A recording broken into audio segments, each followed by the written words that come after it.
The Barrett estate loomed at the edge of town like a sentinel of old secrets, its weathered stone walls and ivy-choked windows concealing a reputation that had remained unchallenged for generations.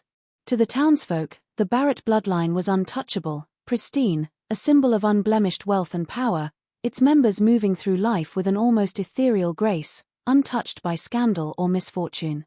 Yet beneath the polished veneer, whispers lingered, stray murmurs of children vanishing for nights on end, of rooms that no outsider dared enter, of a darkness that the family carried like a shadow that would not release them. For decades, the town held its collective breath, content to admire the Barretts from afar, until a single piece of paper emerged from the dust of forgotten archives, a birth record dated 1986.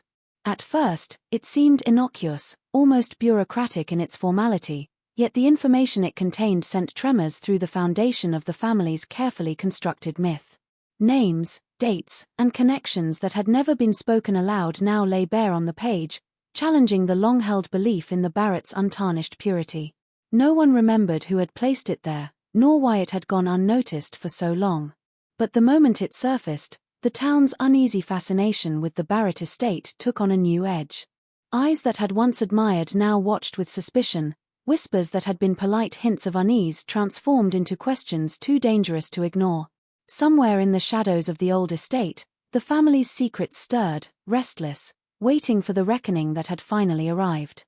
The Barrett family had long been the undisputed emblem of prestige and refinement in their small town, a lineage whose name alone carried weight in every conversation, every decision, every whispered judgment among neighbors. Their estate, perched on a hill like a crown over the valley below, had been meticulously maintained for generations, its sprawling gardens, ornate gates, and towering stone walls a testament to the wealth and influence the family wielded. To outsiders, the Barretts embodied an almost mythic standard of virtue, sophistication, and propriety, a family seemingly untouched by scandal, crime, or the petty failures that plagued ordinary lives. This reputation for purity was not limited to their social conduct but extended to the very blood running through their veins. Stories were told of ancestors who had married only within carefully selected circles, maintaining a lineage so unbroken and controlled that it became a point of pride, a symbol of moral and genetic superiority. Townspeople spoke of them with a mixture of reverence and fear, treating every action, every gathering, and every public appearance as a performance that confirmed the Barretts' untouchable status. Even the children, from a young age, were expected to walk, speak, and behave in ways that reflected the family's meticulous standards, their education and manners carefully monitored to ensure no deviation from the accepted image. Beneath this veneer, however, was a quiet insistence on secrecy and control. The Barretts discouraged curiosity about the estate's inner workings and discouraged friendships outside their own sanctioned circles. Outsiders were welcomed only superficially, often treated to lavish displays of wealth and refinement that masked the undercurrents of rigid expectations and unspoken rules. In public, they were flawless. In private, their lives were regimented, their interactions carefully orchestrated to maintain appearances. Every photograph, every public announcement, every community event became a tool to reinforce the narrative of purity, and any hint of scandal or imperfection was swiftly suppressed or redirected. Their reputation was so carefully curated that even longtime residents began to believe in the myth of the pure Barrett bloodline, perpetuating the belief that this family was somehow separate from the messiness of ordinary life, above the reach of misfortune, and protected by a tradition so disciplined it seemed almost sacred. It was a reputation that, once established, became almost impossible to question, giving the Barretts an aura of untouchability, one that would later make the emergence of the 1986 birth record all the more shocking and destabilizing, revealing that the very foundations of their celebrated lineage were far more fragile than anyone had ever suspected. Despite the Barrett family's carefully cultivated image of perfection, there were always whispers, small and fleeting at first, that suggested the estate and its occupants were not as untouchable as the town had long believed. These murmurs often emerged in quiet corners of the local market, at the edge of church gatherings, or in the soft conversations of children too young to fully understand the weight of what they were repeating. Neighbors spoke cautiously of strange sounds drifting from the estate at night, of lights flickering in rooms that were supposedly unused, and of figures glimpsed moving behind curtained windows when no one was expected. Some claimed to have seen children who belonged to the Barretts wandering the grounds in the dead of night, their eyes hollow, their movements unnatural, and yet no one dared ask questions openly, because the family's reputation carried a silent threat that extended far beyond gossip. The town had long learned that curiosity about the Barretts came at a cost, that prying too deeply invited scrutiny, suspicion, and sometimes subtle retaliation. The local law enforcement, comprised mostly of lifelong residents who had grown up revering the family, rarely intervened in the estate's affairs, and any incidents that occurred within the property were quietly filed away, unremarkable on official records, as if the walls themselves absorbed transgressions without leaving evidence. Among the servants and caretakers who worked within the estate, there were accounts of locked doors leading to parts of the house never meant to be entered, hallways that seemed to twist and stretch in ways that defied normal architecture, and whispers of rituals conducted behind closed doors, events that made even the most loyal employees uneasy. Some recalled nights when screams or hurried footsteps echoed through the corridors, only to vanish by morning as though the house had swallowed them whole, leaving no trace. Even the most casual visitors to the Barrett estate reported a feeling of being watched, a weight in the air that made the skin crawl and the heart race without explanation. The more time people spent near the estate, the more stories accumulated, each one adding to a tapestry of unease, of suppressed fear, and of the sense that the family harbored secrets far darker than the public could imagine. These rumors, while never fully substantiated, had a power of their own, infiltrating the minds of townsfolk and shaping the way they interacted with the Barretts, mixing admiration with an undercurrent of dread, creating an atmosphere where even a simple glance at the family's windows could conjure questions better left unasked and suspicions best kept hidden. The hushed speculation formed a delicate tension, a prelude to the revelations that would one day emerge, proving that the family's pristine image had always been maintained on a foundation as fragile as it was deceptive. The emergence of the 1986 birth record was the first tangible crack in the Barrett family's carefully maintained facade, a single sheet of paper that carried with it the weight to unravel decades of cultivated perfection. For years, the town had accepted the narrative of the Barretts as a family without blemish, untouchable and untarnished, their lineage celebrated in whispers and admiration alike. Yet the record, discovered in a long-forgotten drawer in the town registry office, introduced an element that the family could neither control nor erase. At first glance, it seemed innocuous, the standard details of name, date of birth, parentage, and registration information. But upon closer inspection, the details began to challenge everything the town believed about the family's lineage. Names that had never been publicly linked to the Barretts were listed in the parentage section, suggesting a connection that defied the family's narrative of purity. The document, typed and stamped with official authority, carried an undeniable legitimacy that rumors and whispered doubts had never managed to achieve. For those who stumbled upon it, the discovery was unsettling, almost surreal, as if a phantom from the past had suddenly been given flesh and form. The bureaucratic tone of the record belied the storm it would ignite, presenting the information in the most neutral, factual terms while simultaneously hinting at a scandal too large to ignore. It was not merely a question of a birth occurring in secrecy but of the implications that rippled through generations, the possibility that the family's celebrated bloodline might have been compromised, that the very foundation of their social dominance was built on selective truths and hidden transgressions. As word of the record began to circulate quietly among a few curious town officials and archivists, unease grew in the streets.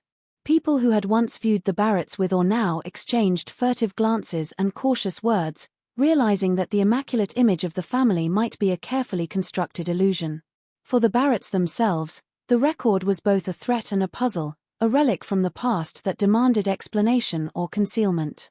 The family's influence and meticulous control over their public perception had previously been enough to suppress any hint of scandal, but this document existed outside their reach, immune to charm, wealth, or intimidation.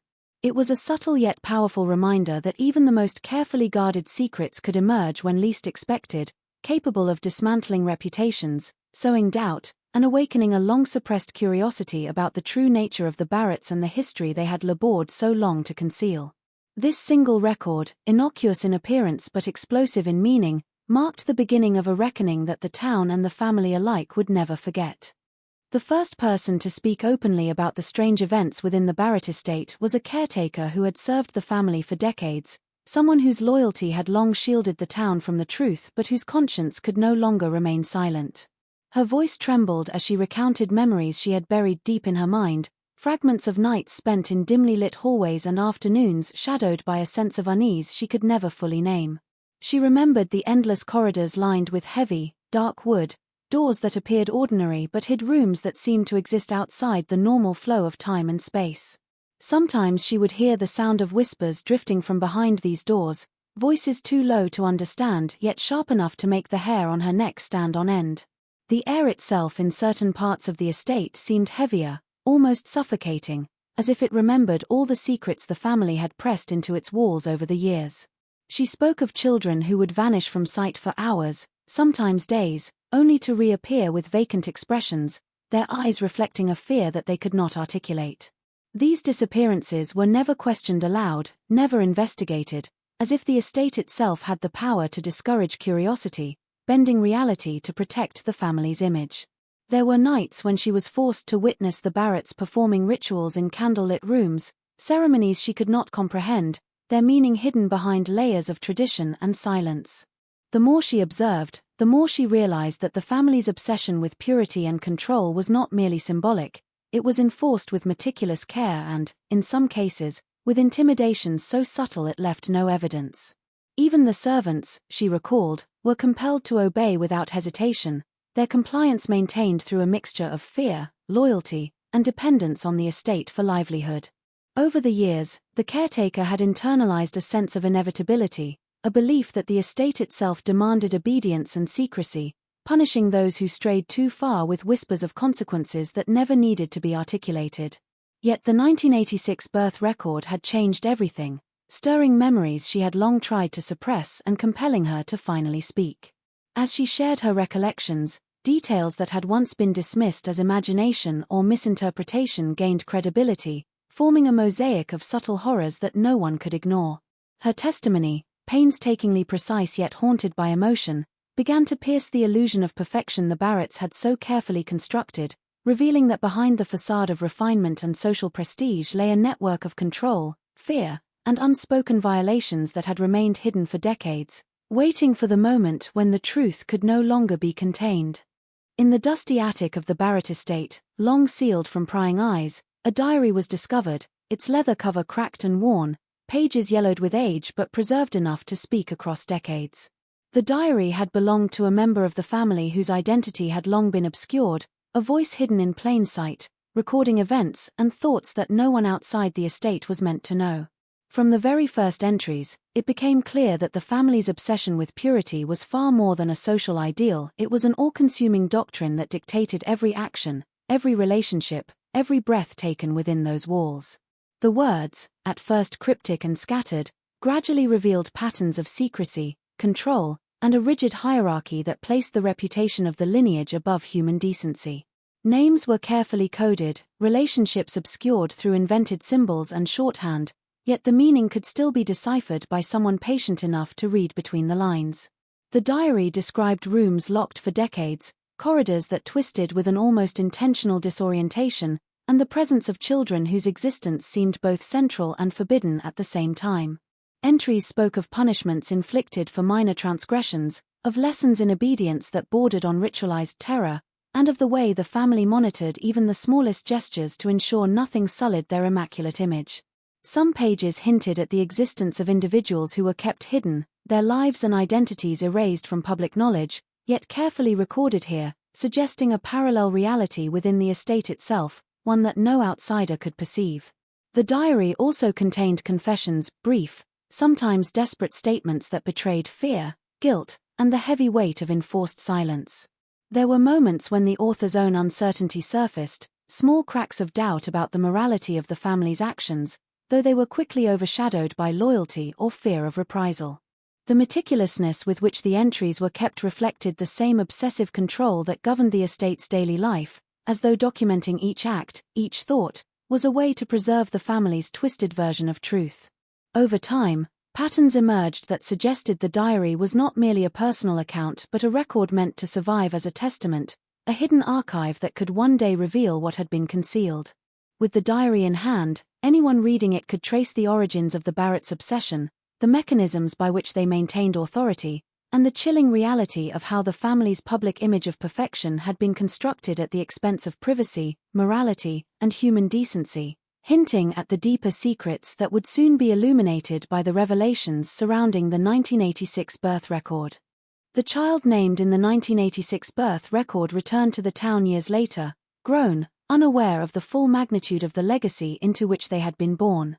Unlike the rest of the Barretts, whose lives had been meticulously scripted to maintain an image of perfection, this individual carried with them a natural curiosity and an innocence that made them both vulnerable and unknowingly disruptive.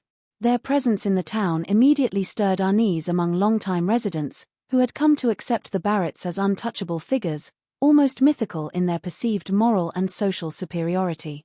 The child's return was subtle at first: a quiet appearance at a public market, a tentative inquiry about the estate, a chance encounter with someone who had once worked within its walls, but these small acts rippled outward, drawing attention from those who remembered the hushed whispers and rumors surrounding the family.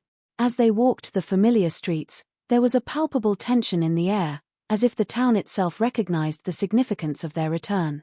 The grown child, however, was oblivious to the undercurrents, experiencing the town's stares and cautious greetings as curious but largely innocuous, unaware that each encounter carried the weight of decades of secrets.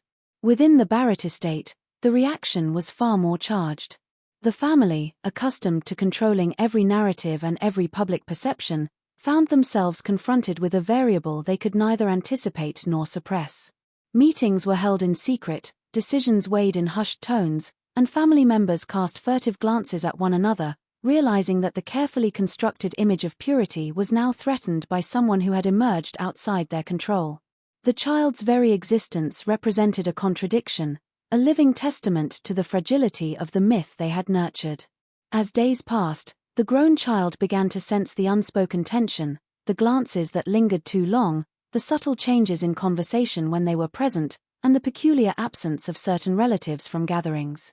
Each of these clues hinted at an invisible barrier they were not meant to cross, a silent warning that the estate's history was not as straightforward as it seemed.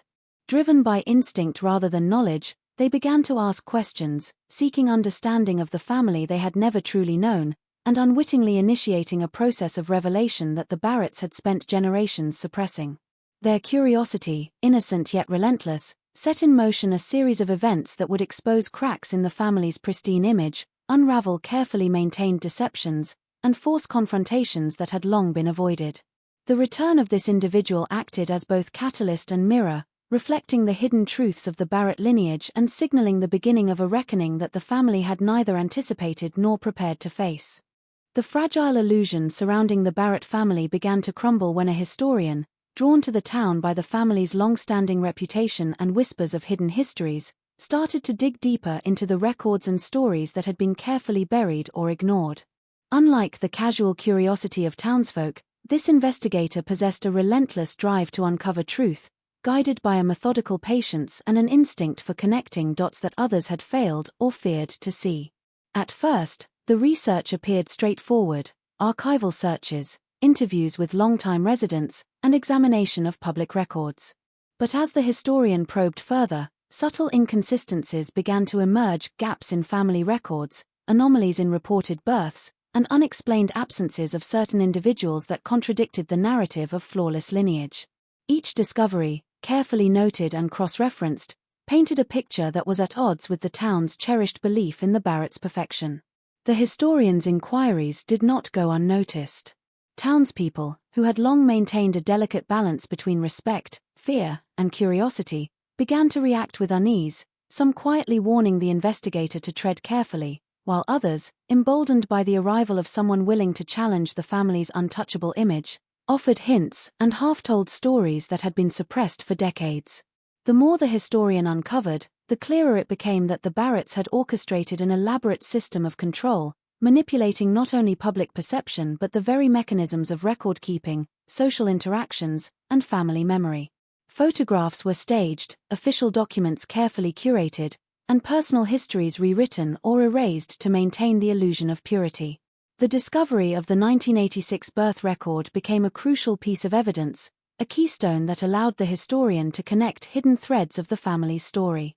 Conversations with former caretakers, previously dismissed as the ramblings of loyal servants, now gained credibility, providing context to the coded language found in diaries and private journals.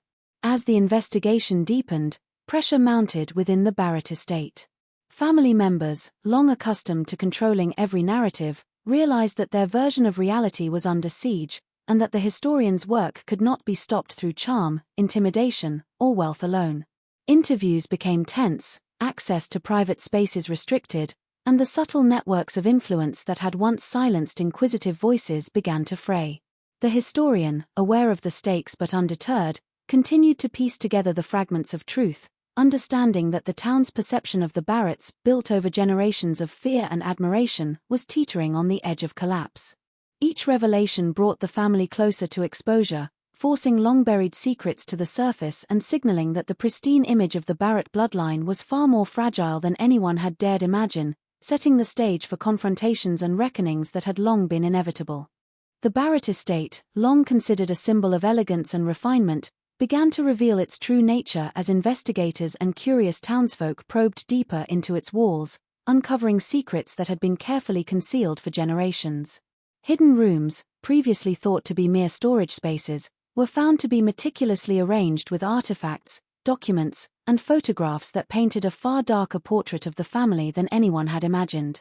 Basements sealed for decades held remnants of past events, objects placed with deliberate intent, and traces of activities that suggested an obsession with control, secrecy, and the enforcement of the family's rigid ideals. Photographs, once displayed only in curated galleries and social announcements, were discovered in hidden albums that showed expressions, gestures, and situations that contradicted the public image of grace and decorum. These images, coupled with letters and personal notes, hinted at relationships and actions that had been deliberately erased from official histories. Each revelation added layers to a story that the Barretts had worked tirelessly to suppress, suggesting that the family's obsession with purity was not merely symbolic but an active, almost ritualistic force that shaped the lives of every member. Certain hallways, long avoided by servants and visitors, were revealed to contain signs of surveillance, not just of property but of the inhabitants themselves, ensuring that behaviors aligned with the family's strict standards. The architecture of the estate itself seemed to have been designed to enforce obedience and secrecy, with hidden passages, false doors, and rooms that could be locked and concealed at will, creating a labyrinth in which control was absolute. These discoveries gave context to the whispers that had long circulated in the town, stories of disappearances, unexplained noises, and strange occurrences that were dismissed as imagination or rumor but now took on a chilling plausibility. The very walls of the estate seemed to bear witness to the accumulation of decades of manipulation, fear, and unspoken violence, their surfaces holding the memory of the family's relentless pursuit of perfection at the expense of human dignity. As more evidence came to light, the scale of the deception became increasingly impossible to ignore. It was no longer a question of personal quirks or isolated incidents but a systemic pattern of control and secrecy, orchestrated to protect the Barrett's image at all costs. Each hidden document, photograph, and architectural peculiarity served as a reminder that the family's history was a carefully curated illusion, one that had been maintained with precision and ruthlessness. These discoveries forced the town, the historian, and even the Barretts themselves to confront the unsettling reality that the family's obsession with purity had not only dictated public perception but had shaped the very structure of their lives, creating an estate that was both a fortress and a cage. The tension surrounding the Barrett family reached a breaking point as the accumulation of evidence, testimonies, and uncovered documents forced a confrontation between the family and the town, a reckoning that had long been inevitable.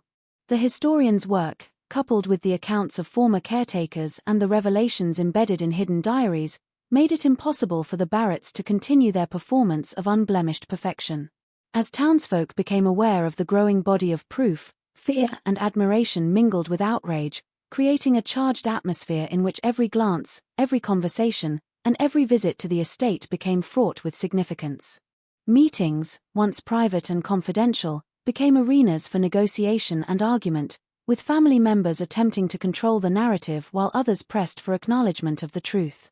The grown child from the 1986 birth record, whose existence had already destabilized the carefully curated image of the family, became a focal point, both a symbol of the fragility of the Barretts' public persona and a living reminder of the secrets that had been buried for decades. Conversations that had once been whispered behind closed doors now spilled into public spaces, town squares, and council meetings, where neighbors, officials, and longtime residents confronted the family with questions they could no longer avoid.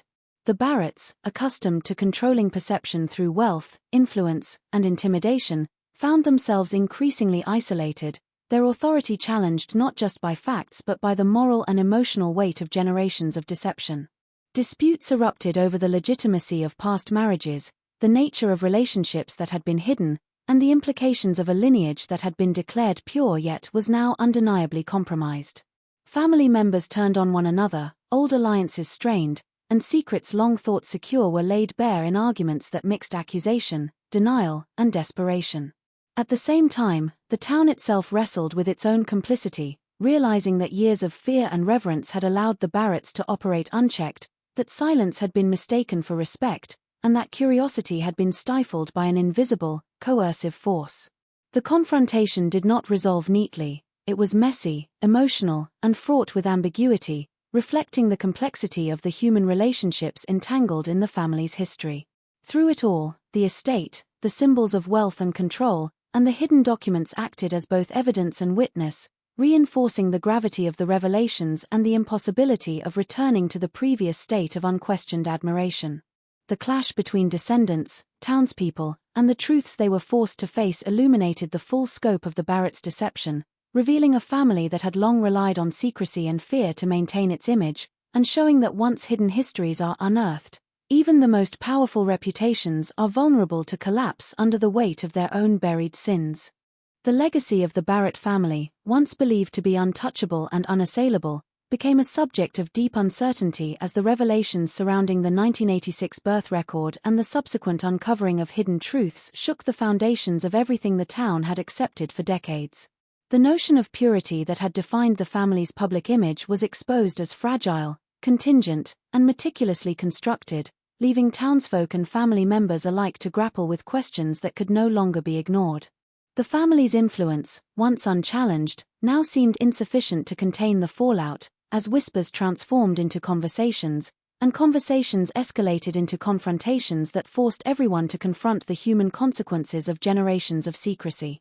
Descendants of the Barretts found themselves caught between loyalty to a family name and the undeniable reality of the deception that had governed their lives, their positions, privileges, and even personal identities now reframed through the lens of truth. The townspeople, too, struggled to reconcile their long-standing admiration with the mounting evidence of manipulation, control, and concealment, their own complicity in sustaining the family's image weighing heavily on the collective conscience. The grown child from the 1986 record, central to the unraveling of the Barrett myth, became both a symbol of resilience and a reminder of the consequences of hidden transgressions, prompting reflection on the human cost of the obsession with lineage, appearances, and social standing. Legal and social questions arose as historians, journalists, and local authorities debated the implications of the discoveries, including the morality of past actions, the legitimacy of recorded histories, and the responsibilities of the present generation in addressing the past. For some within the family, the realization that the myth of purity had been shattered was liberating, an opportunity to redefine themselves and confront long-suppressed truths, while for others it was devastating, an existential threat to identities built upon the careful orchestration of perception. The estate itself, once a monument to elegance and control, became a symbol of the tension between appearance and reality, its hidden rooms and secret records now visible as reminders that power built on concealment is inherently unstable. Ultimately, the question of the Barrett legacy remained unresolved, suspended in a liminal space between past and present, myth and reality, pride and shame. The town, the descendants, and even outsiders who had observed the events unfold were left to reckon with the ambiguity of history, understanding that while certain truths could be uncovered and acknowledged, the emotional and social consequences would ripple through generations, shaping relationships, perceptions, and narratives in ways that could never be fully contained. The story of the Barrett family thus became not only a tale of revelation and scandal but also a meditation on the precariousness of legacy, the dangers of idealization, and the inescapable weight of truth when it finally emerges to challenge the stories we tell ourselves and the images we strive so hard to protect.